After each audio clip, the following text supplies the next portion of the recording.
Hey, hey, hey, it's your girl, Carla Renata, aka the Curvy Film Critic. Welcome back to another episode of the Curvy Critic with moi, Carla Renata. If this is your first time joining me, please give me a big thumbs up to let me know you are here. Click that bell for notifications and subscribe to the channel. And like I always say, if Arsenio Hall can subscribe to the channel, you can subscribe to the channel. I'm just saying. Today, we got a big show ready for y'all. I got my girls in the house. We're going to talk to them about the Oscars coming up. But before I do that, baby, let me tell you what I'm up to next week, as I always do before I start any show. So next Sunday, Oscar Sunday, I will not have a podcast of the Curvy Critic with Carla Renata because your girl is busy speaking with ET about the Oscars. So there you have that. I'm also hosting for the Bentonville Film Festival. They have an alumni thing that they do with their filmmakers, and Alice Gu is going to join me for a conversation about her documentary, The Donut King. I'm also attending Emily's List, their pre-Oscar virtual party, which I cannot wait. Emily's List, I'm on the creative committee for them. We do a lot of work helping women to get into politics and just supporting women in general. So I am on their committee, their creative council committee for that. And I will be celebrating the Oscars with them. And then, of course, for the Motion Picture Television Fund, which is another place that I really love to celebrate. They have a thing usually that they do in person called Night Before the Oscars. And it's usually a big shindig at the Fox Picture Studios, and everybody comes out, all the nominees from every category. But this year, because of COVID restrictions and whatnot, it's going to be virtual, and your girl is hosting the trivia room backstage for that.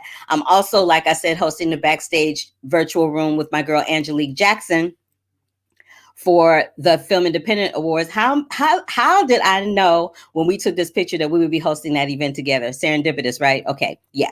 And then Angelique and I are also going to be on a panel that is celebrating, honoring, and remembering our boy Chad Boseman, who is an alumni of Howard University, my alma mater.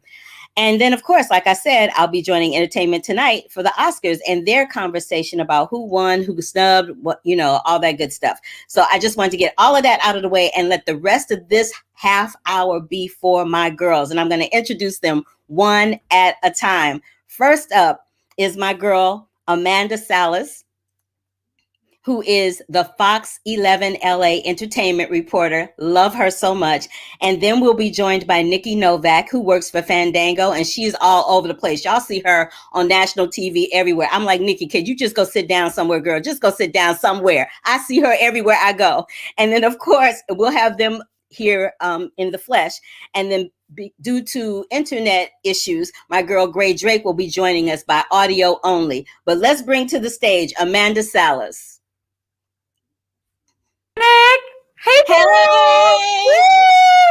Miss Nikki Novak. Hey! Woo-hoo! Nikki, you look so summery. Uh-oh, we can't hear you. Can't hear you, boo-boo. Can you hear me now? Yes, there we go. I had my fancy mic plugged in, but I guess it's not working. Okay. All you have to do is click the audio settings, and it'll have you on there. Okay. But anywho, while you doing that, let me introduce my girl Grae Drake. Hey, Grae. Hey, everybody. Hi. Hey, there's her pretty face. Look at you holding that bottle. I love that. Are you in Andy's clubhouse? I am. I was the bartender a couple different times on that show. Very appropriate for Sunday. Of course you were. Of course you were a bartender. Of course you were. Because that's kind of how you roll. That's right. We were mixing drinks during commercial breaks, baby. And then, of course, I want to welcome my crew in the chat room who's always here, Michael B. and Brandon. Hey, y'all. You are going to love Amanda, Nikki, and Grae. These are my girls. Whenever we want to talk about films and shenanigans, I talk to them first because, they freaking rock. What can I say? Go-to girls right here. Go-to girls, definitely go-to girls. Now, I wanted to break down a couple of things that I'm not quite sure that y'all knew. Did y'all know that there were 70 women nominated across all categories for the Oscars this year? Yes. I kind of love that. I'm very excited about that. Yeah. I'm very excited about that. And the first time 2 women in the director's category. Yes, and it's looking like we're going to have one win for the first time in Lord knows how many years. But yeah, I'm very excited about that. I also wanted to know if y'all knew about the fact that Judas and the Black Messiah is produced by all Black men. The 2 Black men that are starring in it, which I'm like, why are they in Best Supporting and they starring in a movie? But that's a whole nother conversation. That's We what need a whole other show for that. girl, I'm like, themselves as leads, but then they Academy put them in supporting. How did that work? I'm not really sure how that worked. Like, who's supporting? This is what I know for sure. I know that, and I know this just based off of back in the day with Hattie McDaniel. Back in the day with Hattie McDaniel, the studio used to decide who was nominated for Best Supporting and Best Actor. Nowadays, the actors themselves actually have a little bit more input into that decision. I'm not sure in this instance if they had input into it or not. Maybe they didn't want to go up against Chadwick. Child, who would? You can't fight a ghost. That's right. You can't beat a ghost. I mean, like, let's call a spade a spade. Chadwick Boseman, y'all always laugh at me. Y'all are wrong.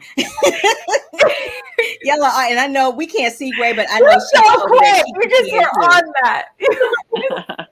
But see, she's laughing. She's like, ha, ha, ha, ha. But yeah, you can't, come on. Every single time somebody has been nominated posthumously due to them dying, they always win. I think there's probably been maybe 4 to 5 times that they didn't in the 93 history of the Oscars. But the majority of the time. Yeah, and considering he was so young, because a lot of times when it's posthumously, it's somebody who was older that passed on that maybe had a role in their 60s, or the fact that he was so young and it was so tragic. That's right. Yeah, that part. And what was the guy? Philip Seymour Hoffman. He won.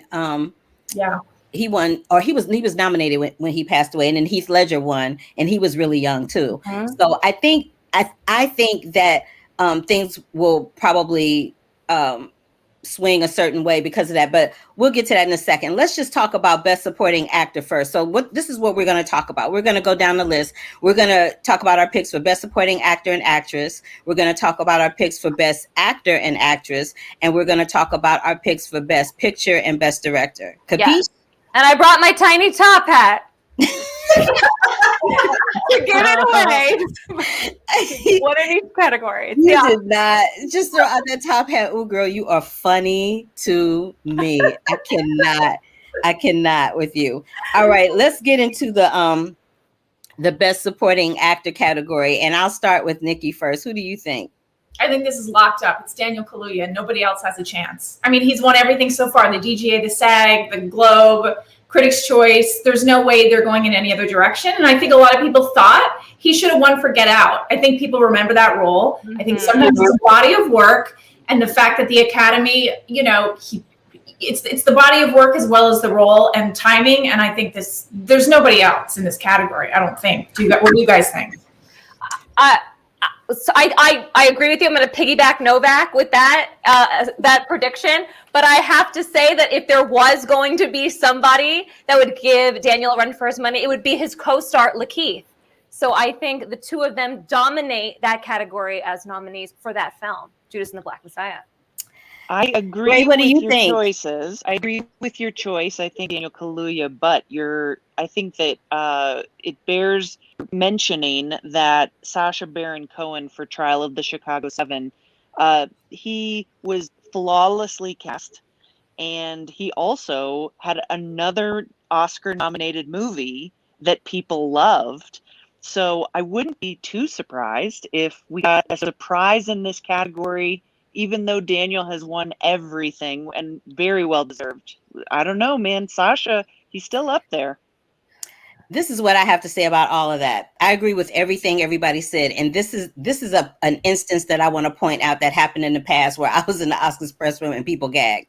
So Best Supporting Actor is always the one category at the Oscars that we always think is going to go a certain way. And then at the last minute, it takes a sharp left turn and goes someplace different. Every single year is this particular category.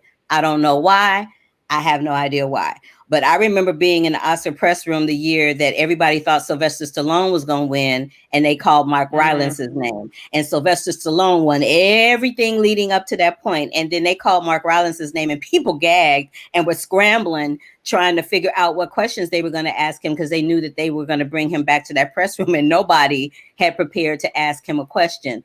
I think that Lakeith is wonderful and as brilliant as Lakeith and Daniel's performances are in Judas and the Black Messiah. With the because we also have to remember that the Oscar voting committee for the Academy Motion Picture Arts and Sciences, they're a different kind of breed than the ones that vote for all these other things. It's true. And you know what I mean? And so Lakeith and Daniel could cancel each other out. And it could end up being between Sasha and Leslie Odom Jr. Leslie Odom Jr. could like rise up like a phoenix and shock everybody. Who I actually personally want. See, there's a difference between who you think will win and who you want to win. And I actually do want Leslie Odom Jr. I thought he was flawless as Sam Cooke. And I still listen to that soundtrack and his voice months later. Because this has been a long award season, Carla. I know you know. Oh my God. It's like the award season that will never end. What were you going to say, Nikki? I don't think that's, I know what you're saying about the surprises. It's happened so many times in the past. I thought it was going to happen last year with the Brad Pitt, Laura Dern thing, because they had won all throughout. And then I was predicting, there's going to be an upset, and there wasn't. I think if there is, it's going to be supporting actress. I think supporting actress, I still think it's Daniel. And I think people understand that even between, I think the fact that Lakeith was nominated was a surprise, even though he was deserving, because he hadn't really been nominated prior. So I think people there's like an understanding that if you're going to vote for somebody from that film, let's not split the vote here. Let's make sure Daniel wins. And I think he's my personal who I want to win, and I think is going to win. Very deserving, definitely. Yeah. But can I go back to one thing Nikki said about kind of like taking a film that somebody did a couple of years ago and getting that leftover recognition.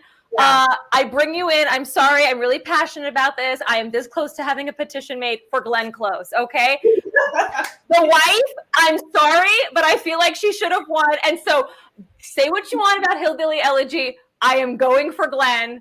8th time. Give Glenn her Oscar.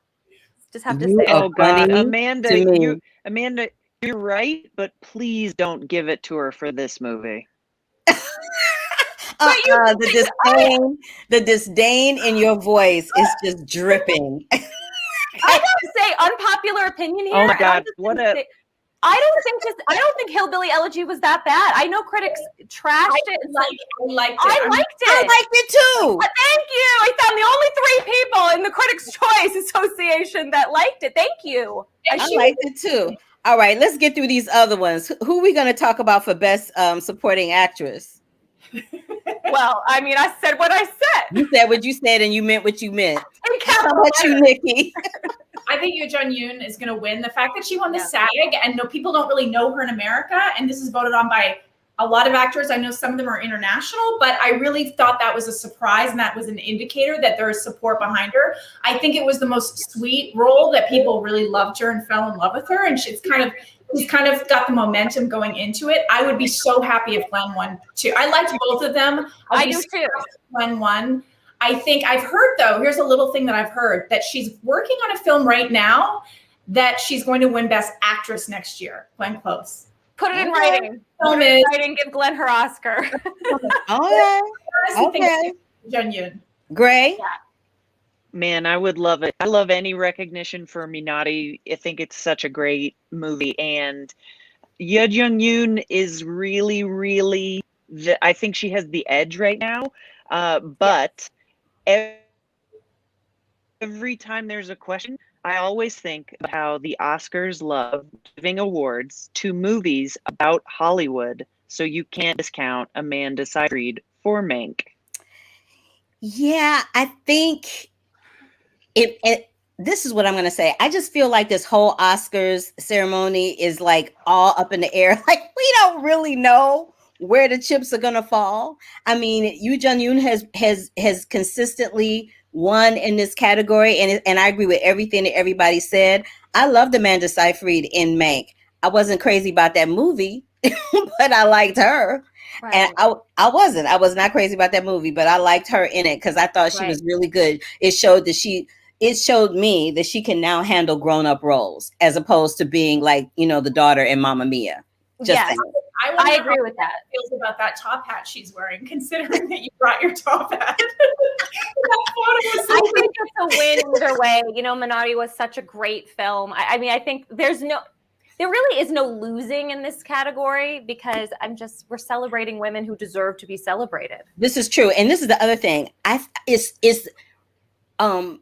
There's so much relief this year with the Oscars and who the nominees are because there's not a bad one in the bunch. Like usually it's like two people that you'd be like, how'd they get up in there? a head tilt nominee. Yeah, okay. You know, you're like, oh, they got a nomination. Okay, whatever.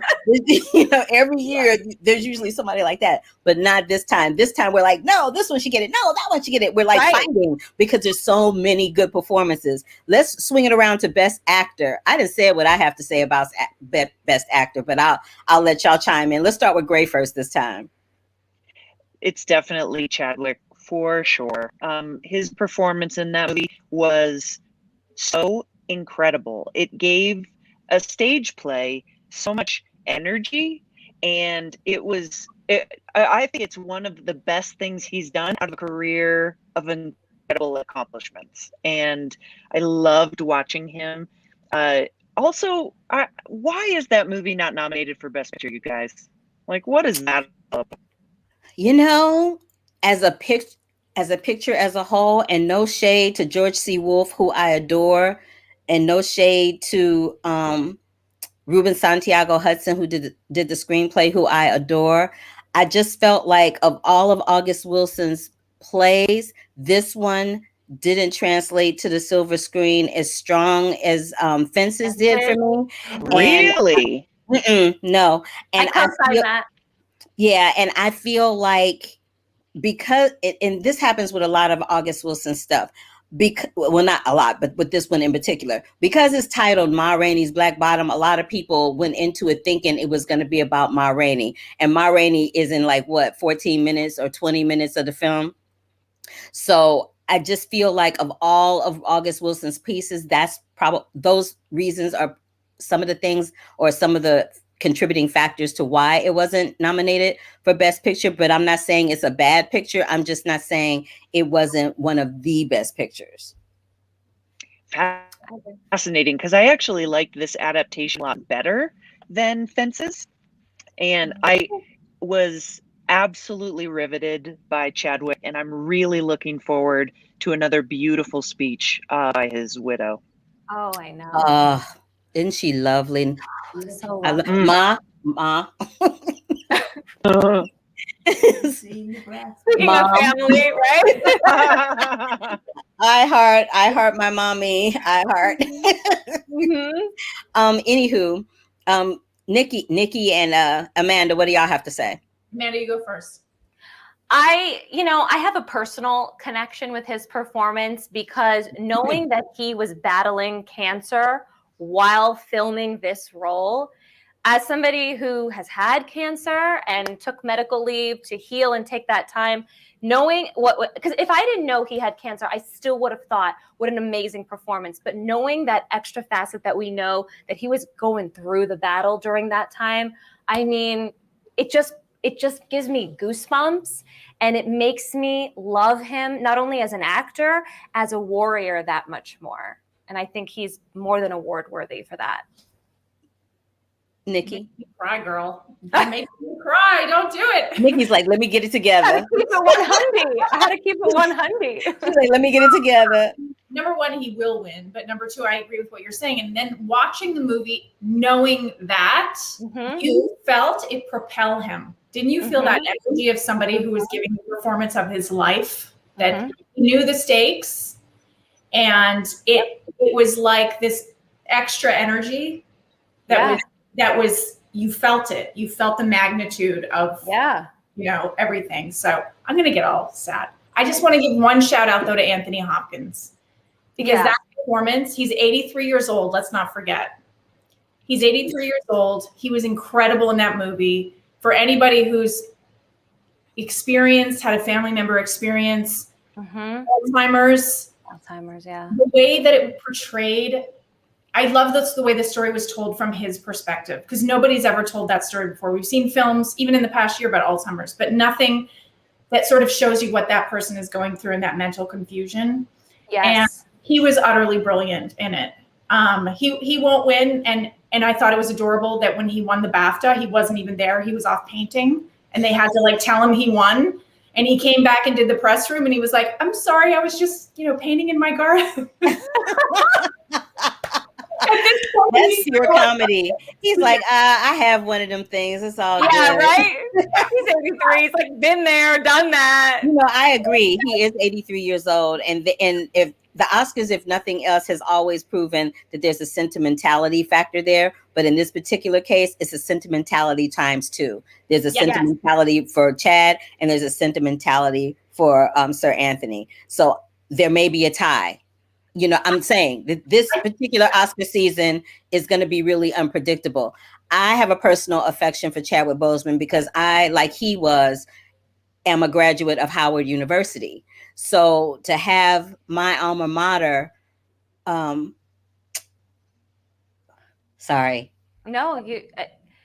have my alma mater represented in that way by him means everything, because all of those kids that are there now, that were there with him, that were there before him, that will come after him, will now be able to look back on his body of work and see excellence and know that excellence is what comes out of Howard University, regardless of what genre and lane that you're in. So I personally want that for Howard University, just like I wanted Kamala Harris to be VP because she went to Howard. So I have a thing about Howard University. Can you tell? Well, you came on Good Day LA. I have to say, the Monday after Chadwick's passing, you came on our morning show live and you spoke from the heart. And I love that you said, he represents so much to so many people, not just because he went to Howard, but for what he stands for to so many young up and coming, actors, men, just people of any profession. So absolutely, his role in Black Panther as well. Dignity. Absolutely. Not letting anybody know that he could have used that as a crutch for so long. Oh yeah. Wars filming, he didn't tell anybody. Can you imagine that he yes, held I actually can. Right. Business, I actually can. I think there's something to be said for, and where when Nikki just left. I'll be I'm like, where's she going? I think there's something to be said for, in this day and age where everybody lives out every second, every molecule of their life and being on social media and on the internet. There's something to be said for the fact that he chose to keep his business to himself. That's his life and his business. And he was right to not, let people indulge in having a conversation about that. When you're sick, you don't want to hear all of the debates and stuff about, well, why didn't somebody tell us, or why, or have the industry make a preconceived notion about what you can and cannot physically do. Limit you. Yeah, absolutely. You know better than you what you are capable of and what you can do. So I'm going to get off my soapbox on that one. No, but you're right. There's no wrong or right way to have cancer. You have to do it in your own way, on your own terms. And I respect that he did it his way. Absolutely. Best Picture, ladies. What do we think is going to walk away with the prize? Go ahead, Grae. It's going to be the movie where Frances McDormand goes to the bathroom bucket. Nomadland. You did not say when she goes to the bathroom. Oh, you are so crazy. What do you think, Nikki? I concur, but not about the bucket part. It's going to win. I think, look, it's kind of run away with everything. At this point, I think we all kind of know it's going to win, although the preferential ballot, you never know. And if it's a preferential ballot and it's the movie that could upset, I think actually Chicago 7 could be that movie that everybody kind of liked. And when I think that's going to be my number 3 pick, but I think it's going to be Nomadland. What do you guys think? How about you, Amanda? I'm going to piggy bucket off of Grae and Nikki, and I'm going to say also Nomadland. I think it's more than, and I do think that it helps knowing that Chloe Zhao was the director of that movie. I think it was a great movie, but I'm just going to go ahead and say that I think it got extra points knowing that she was behind it as a director, as a writer, as the producer, and I think that spoke to it landed a little bit more for all of us, I think, because of Chloe too. Because we love Frances, always have for years, but I think Chloe helped push that up a little bit more. I agree. I agree. What do we think is going to happen with Best Actress? This is another one I think is going to be an upset. Look at Nikki shaking her head. She's like, "Girl, why you want to even talk about Best Nikki, Actress?" go. I like your thoughts on this, Nikki. Well, go ahead, Nikki. They've all, with the exception of Vanessa Kirby, they've all won a major award. Andrew Day won the Globe. Glenn, where am I? I'm reading the nominees here. Yeah, Viola won the SAG. Frances won the BAFTA, and Carrie won the Critics' Choice. So the only one that hasn't won anything is Vanessa. I don't think she's gonna. I think she could have won had she campaigned, but she didn't campaign. She didn't really campaign. Although Frances hasn't either. I sort of did it by process of elimination. And I think between Frances never campaigns though, right? Like for billboards, did she? I don't remember her campaigning. Well, but at least she did. She would maybe do one or two like SAG after talks, or didn't she do something? Like she literally has not. She did next to nothing. She is not that doll. She is not the PR doll. No, she does next to nothing. She's not, and neither was Vanessa Kirby for this award season. Yeah, really, but I think for this award season, Vanessa Kirby didn't do any press because Shia LaBeouf started getting that funky press toward the beginning of when people started to promote their films, and I think she was afraid of being asked about him, so she kind of like this. Right. Yeah. So then it sort of leaves me with, I think Andra Day it's still her first role, even though it's the kind of role the Academy likes. I think, again, it's a body of work, it's timing. I don't think she's going to win for this. So it leaves me with Carrie and Viola. And I think Carrie, the one thing that Promising Young Woman is missing, and I think it could split Oscar voters, they might either love the movie or hate it. She didn't have that big climactic scene at the end where everybody has that scene they submit because of what happened in the movie. Do you know what I mean? Like that opportunity wasn't there and it fed the story. I think it's going to be Viola. I think Viola is going to win. I remember we had us having this conversation on the phone about this Yeah, I think Viola, it's her time. I think people feel like she's won supporting. She should win actress. She deserves to win actress. Look at that picture. I mean, look at that passion. It's a powerhouse performance. I think she deserves to win it. She, even though she had less screen time, when she showed up, it's the thing I remember. I remember that performance. Great. I'd love to see Carey Mulligan take it for Promising Young Woman because I agree with the point that she doesn't have like that big scene, but I love the ferocity of this role for her. I love that it is so different from other things that she's done, and I love that wig. Oh my God. Of course you love that wig. Speaking as someone who walks around with fuchsia pink hair, you love that wig. Carla, I have to respectfully disagree with my two friends and fellow critics. I think she did have that climactic scene, and I think it was in The Office with Connie Britton when she had that one-on-one. That scene gave me goosies. She sat there, she had all the power, she had all the knowledge, she was holding her daughter basically kind of hostage in that moment, and she was cool as a cucumber, and I really saw her acting chops come through with some of the silence behind her. So I think that scene for me just stands out more than the nurse get up, more than the bubblegum chewing at the coffee shop. It was that one scene. And as much as I love her in this movie, and I am rooting for Andra Day. I thought she was solid. I thought she had the look and the sound. And I think I just like her too on a personal level. And I'm just rooting for her. Okay, let me tell you what I want to happen. What I want to happen, which I know is probably not going to happen, but what I would love to see happen is there be a tie between Viola Davis and Andra Day for Best Actress, because Best Actress has not been won since Halle Berry took it home. That's what I want to see happen. I want to see people lose their mind at the Oscars with a tie between two Black women for Best Actress. That's what I want to see happen. I mean, I'm here for it. New Year for it too. That would be great. That's what I want to see happen. If I had to pick somebody, I'm kind of like, it's one of those categories where, like I said before, everybody is good. There's not one person in this category where I'm like, no, not one. But if I had to choose one person, it would be a toss-up between Carrie and Andra. I know, right? This is the thing. Andra Day, being someone who had never acted before, taking on a persona like Billie, because Billie Holiday sounds very specific. She speaks very specific. She looks very specific, and she's a real life human being. So there's that. The other thing is that she has total command every time she's on the screen. Total command every single time she's on the screen. And let's not forget that Oscar voters in the past usually have an affection and some type of draw toward people that take on real life characters. They're just drawn to it. They love voting for people that inhabit and encapsulate those types of characters. So that's what I have to say about that one. But I'm going with my original statement of I'm going to see two Black women battling it out, and it's going to be a tie between Viola and Andrew for Best Actress since Halle has won. That's been over 20 years ago, y'all. Yeah. That's been over 20 years. That's dumb.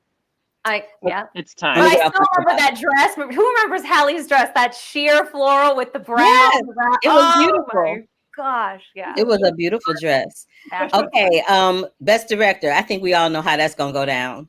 I think we do. Do we think there's going to be any upsets in that category? I don't like rocking No. CZs, but I'll rock CZ for the Oscars. Okay.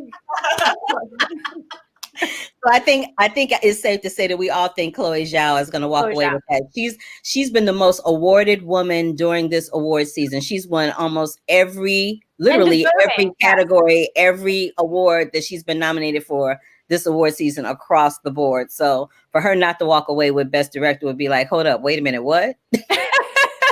Yeah, agreed. Do you know when I knew that she was going to win Best Director and the film was going to win? Who? When?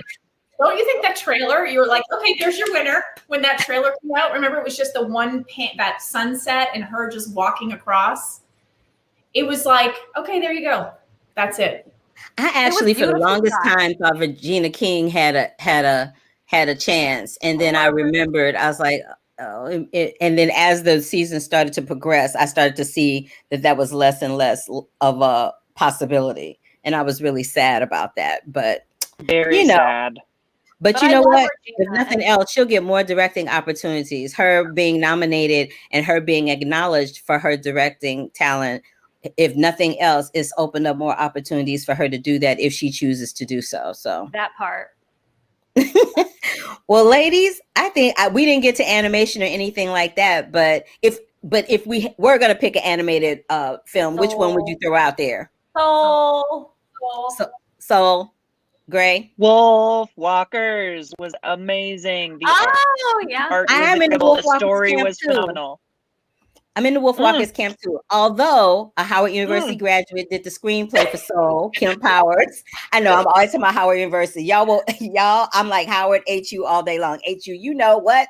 But yeah, it's evident that Soul is going to win. It's won everything up until this point. I wouldn't be surprised if Wolfwalkers pulled off an upset. It's the kind of movie that the Academy likes. Maybe there'll be another tie. I'm hoping that there's a whole night full of ties. I'm always down for a good tie. I think it's going to be ties all the way around. Baby, I love the fact that y'all dropped what you were doing on a Sunday, got your face beat, put on some clothes, and came on camera for a sister. Because I know and got a top hat and pulled it out.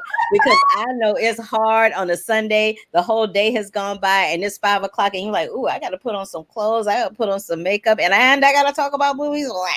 But I appreciate that y'all came and showed up for a sister. Thank you so much, Amanda Salas. Thank you so for much, having Nikki us. Novak.